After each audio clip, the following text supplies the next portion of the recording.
बिस्मिल्लाहिर्रहमानिर्रहीम। अस्सलाम वालेकुम। आप देख रहे हैं प्रोग्राम लंदन आई और मेरे साथ आज all the way from Islamabad से senior politician senator general retired Abdul Qayyum Khan साहब मेरे साथ मौजूद हैं। मैंने आज इनको ज़हमत दी है कि पाकिस्तान की जो सूरत हाल है उस पर हमारे कुछ ज़हन साफ करें। कुछ मेरे सवालात होंगे, कुछ जनरल साहब के जवाबात हम लेते हैं। अस्सलाम वालेकुम सर, कैसे हैं? जी वालेकुम अस्सलाम शिराज, ऑलवेज ए प्लेयर आपके साथ इंटरेक्शन कर। आपके साथ हमारी ज़ाहिर है मेरी तरह बहुत सारे मीडिया जितने भी हैं, एंकर्स हैं, सहाफ़ी हैं, उनकी बड़ी गहरी रिलेशन है, दोस्ती है और आप हमेशा कर्टसी भी दिखाते हैं और जब कभी भी आपको ज़हमत दी जाए, रिक्वेस्ट की जाए तो आप हाज़िर होते हैं हमारे प्रोग्राम में। आपकी ये सब्सिडीज़ पाकिस्तान के लिए हैं और ज़ाहिर है फ़ौज में जब आप थे उस वक़्त भी और फिर फ़ौज से रिटायर होने के बाद स्टील मिल की बात करें, वाह फैक्ट्री की बात करें, फिर जिस तरह आपने फौज के अंदर होते हुए मिलिट्री सेक्रेटरी रहे, जिस तरह बेनजीर भुट्टो के, वो भी सारी एक तारीख है। आपने इसके ऊपर लिखा भी बहुत है, बोला भी बहुत है और पाकिस्तान के जो हालात हैं उनके ऊपर आपके दिल हमारी तरह या आम पाकिस्तानियों की तरह दुखता है। लेकिन सवाल फिर वही है जनरल साहब के, पाकिस्तान की जो सियासी, माशी, जमहूरी, दस्तूरी अबतरी है उसका हम किसको जिम्मेदार ठहराएं? अवाम है, सियासतदान है या अदारे हैं या फौज है? देखिए शिराज भाई, ये बड़ा गहरा क्वेश्चन है और मैं ये समझता हूँ इसके हम सब जिम्मेदार हैं। कोई एक ग्रुप नहीं होता। मैं जब सेनेट के अंदर था तो कई दफ़ा जब हम कॉन्स्टिट्यूशनल डे मना रहे होते थे तो मैं देखता था कि बहुत से पॉलिटिशियन खड़े होके उठ के आते थे कि जी मिलिट्री ने ये किया और सारी बुराइयों की जो जड़ है वो ये एस्टेब्लिशमेंट के अदारे हैं और अफवाज का ये है। तो मैं फिर खड़ा हुआ तो मैंने उनको ये कहा कि कोई भी मुहब्बे वतन पाकिस्तानी ये नहीं कह सकता कि नहीं मार्शल लॉज जो थे वो बड़े जायज़ थे। ये हम सब, जिसको भी ज़रा भी बसीरत है वो समझता है कि मार्शल लॉ से हम पीछे गए हैं, आगे नहीं आए हैं और उससे हमारे अदारे भी कमज़ोर हुए। लेकिन मैंने कहा कि जनाब चेयरमैन, आप ये देखें कि कुछ लोगों ने आर्मी में जनरल्स ने गलतियां की और टेक ओवर किया जो गलत किया, लेकिन उनको रेगुलराइज किसने किया?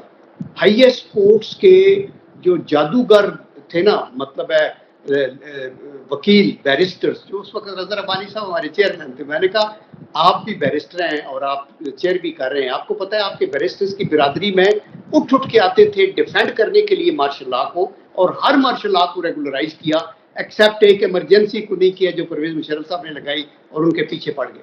नंबर 2, जजेस का आप देखें कि सारे जजेस ने मिल के जो कहा एस्टेब्लिशमेंट ने उसके मुताबिक आगे सर तस्लीम खाम किया।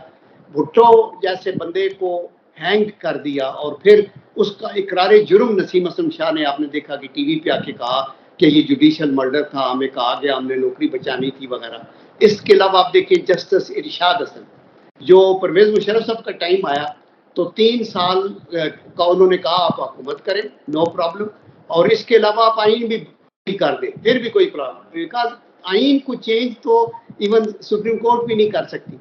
तो मैंने कहा कि और फिर पॉलिटिशियन, यानी एक एक बढ़ के आगे, एक ग्रुप अगेंस्ट होता है एस्टेब्लिशमेंट के तो और बहुत से ग्रुप साथ हो जाते हैं। तो पॉइंट ये है कि किसी जगह तो स्टाफ हो खुदा के लिए। कायद आजम मोहम्मद अली जिन्ना जब शुरू में स्टाफ कॉलेज गए थे ना 1948 के अंदर, तो वहां जब कुछ क्वेश्चन आंसर हुए तो कुछ हमारे ब्रिगेडियर्स एंड कर्नल्स ने कुछ ऐसे क्वेश्चन किए जिसके ऊपर स्टेट पॉलिसी पे बात कर रहे थे, ये होना चाहिए वो होना चाहिए। तो उन्होंने कहा no no, don't do this, ये आपका डोमेन नहीं है, आपका डोमेन है defence security sovereignty of the country, उसको करना, ये पॉलिटिशियंस का बात है। तो वो उस वक्त की एडवाइस थी। तो हमारे पॉलिटिशियन आज तो ये नहीं समझते, वो यानी हमें ट्राइकॉटमी ऑफ पावर पे ईमान होना चाहिए कि मुकन्ना अदलिया इंतजामिया अलग अलग हो। लेकिन जब आप एक दूसरे को साथ मिला के अपने मफादात, अपनी एक्सटेंशनों, अपने इनके लिए करेंगे तो फिर हम इस पाकिस्तान को अपने लिए, अपनी औलाद के लिए, उनकी औलाद के लिए, पोस्टेरिटी के लिए, व्हाई नॉट वी कैन। लेकिन आफ्टर हैविंग सेड दैट, मैं ये कहूँगा कि देखिए तारीख, कौमों की तारीख में शिराज मुश्किल वक्त आते रहते हैं। हमने बहुत उतार चढ़ाव देखा है, लेकिन हमने अल्लाह का करम हम बहुत आगे भी आए हैं। یعنی اتنی بڑی تھریٹ تھی ہمارے ایگزسٹنس کو، تو ہم میزائل پار بنے، ہم نیوکلیئر پار بنے. اللہ کا کرم ہمارے پاس بیسٹ سائنٹسٹ ہیں. کچھ پازیٹیو ہے، لیکن ایک بات جو رہ گئی ہے جنرل صاحب، آپ کی گفتگو کا لب و لباب یہ ہے کہ جو ہماری عدلیہ ہے وہ بھی اسٹیبلشمنٹ کی ایکسٹینشن ہے. آپ جب بے نظیر بھٹو صاحبہ کی ملٹری سیکرٹری تھے تو اس وقت چیف جسٹس سجاد علی شاہ صاحب کا بے نظیر بھٹو کے ساتھ ایک معاملہ چلا اس وقت، اور اس کے بارے میں بھی ضرور بتا دیں. اور پھر اس ساری صورتحال سے نکلنے کے لیے اگر پیچھے چلے جائیں جسٹس سجاد علی شاہ اور نسیم حسن شاہ یا وہ سارے جتنے بھی چیف جسٹس تھے، ان سب سے جو فیصلے کروائے گئے وہ زبردستی کروائے گئے، وہ اسٹیبلشمنٹ نے کروائے. کبھی انہوں نے خود جو ہے اسٹیبلشمنٹ کے اپوزٹ کیا مراحت حاصل کرنے کے لیے، مالی مرفت حاصل کرنے کے لیے. تو ابھی یہ جو موجودہ فیصلہ آیا ہے، یہ پارلیمنٹ نے ایک بل پاس کیا تھا ریویو آف ججمنٹ کے بارے میں جو کالعدم قرار دیا، تو آپ یہ سمجھتے ہیں کہ we are heading from bad to worst, اس میں کوئی بہتری نہیں آ رہی؟ ٹھیک ہے، لیکن آپ نے تاریخ کے ورقے الٹا کے کچھ باتیں کی ہیں. اچھا، وہ سجاد شاہ صاحب کا واقعہ بتا دیں، وہ کیا تھا ایگزیکٹلی، لوگوں کو یاد. جسٹس سجاد علی شاہ صاحب. نہیں دیکھیں، ایک 2 منٹ آپ میں یہ کہنا چاہتا ہوں کہ بنیادی طور پہ ہمارے سسٹم کے اندر بھی لوپ ہولز ہیں اور اس کو ہم ایکسپلائٹ بھی کرتے ہیں. اور یہ میں صرف نہیں کہہ رہا کہ عدلیہ ایکسٹینشن بن جاتی ہے اسٹیبلشمنٹ. میں یہ کہہ رہا ہوں کہ عدلیہ ہو، اسٹیبلشمنٹ ہو، وکلاء ہو، بیرسٹرز ہو، آپ کے پالیٹیشینز ہو، آپ کا میڈیا ہو، بخدا ساروں نے مطلب ہے نا کہ ہر چارہ گر کو چارہ گری سے گریز تھا، ورنہ ہمیں جو دکھ تھے بہت لادوا نہ تھے. تو اس لیے میں کسی ایک سیگمنٹ کی بات نہیں کر رہا، میں یہ کہہ رہا ہوں کہ یہ مل کے ہم نے کیا ہے. سجاد علی شاہ کا اس وقت پیپل پارٹی نے ان کو نامینیٹ کیا، بے نظیر بھٹو صاحبہ کا اس وقت یہ نہیں ہوتا تھا سینیارٹی پہ جانا ہے یہ وہ، تو وہ کام کر رہے تھے. اللہ انہیں بخشے، وہ فوت ہو گئے ہیں، بے نظیر بھٹو بھی فوت ہو گئے ہیں. تو ڈفرینس ان کا بی بی سے ہو گیا on appointment of a promotion of a جج سم ویئر. تو ان کا پرائم منسٹر کو کچھ اور خیال تھا، ان کو کچھ اور تھا. تو ڈفرینس انفارچونیٹلی آگے بڑھتا گیا. میں نے اس وقت بے نظیر بھٹو صاحبہ کی